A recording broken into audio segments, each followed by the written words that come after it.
আরামদায়ক রান্নাঘরটি উজ্জ্বল জানালা দিয়ে আসা উষ্ণ প্রাকৃতিক রোদের আলো ভেসে যাচ্ছে। কাঠের ক্যাবিনেট, রঙিন গালিচা আর 2টা চেয়ার সহ ছোট একটা টেবিল একটা আন্তরিক পরিবেশ তৈরি করেছে। রান্নাঘরের রঙিন গালিচার উপর গোল হয়ে শুয়ে আছে কোমল সকালের রোদের আলো স্নান করছে। টোটো গালিচার উপর দাঁড়ায়, পিঠ বাঁকিয়ে আধমোড়া ভাঙে, রোদের আলো তার ধূসরসাদা লোমে ঝলক দিচ্ছে। সিঙ্কের কাছে বিড়ালের খাবারের বাটি দেখা যাচ্ছে। টোটো সিঙ্কের পাশে টাইলসের মেঝেতে সোজা হয়ে বসে, তার সামনে পায়ে ছোট নীল রঙের একটি টুথব্রাশ ধরে রেখেছে।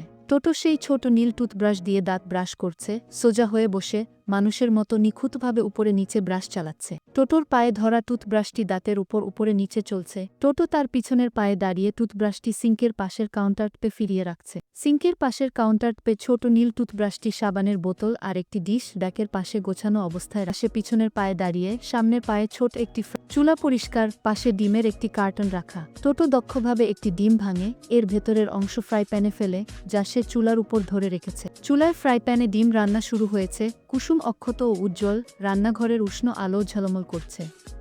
টোটো রান্না করা ডিমটি একটি ছোট প্লেটে পরিবেশন করে, যেখানে ইতিমধ্যে একটি গ্লাস দুধ ও এক টুকরো রুটি রাখা ছিল।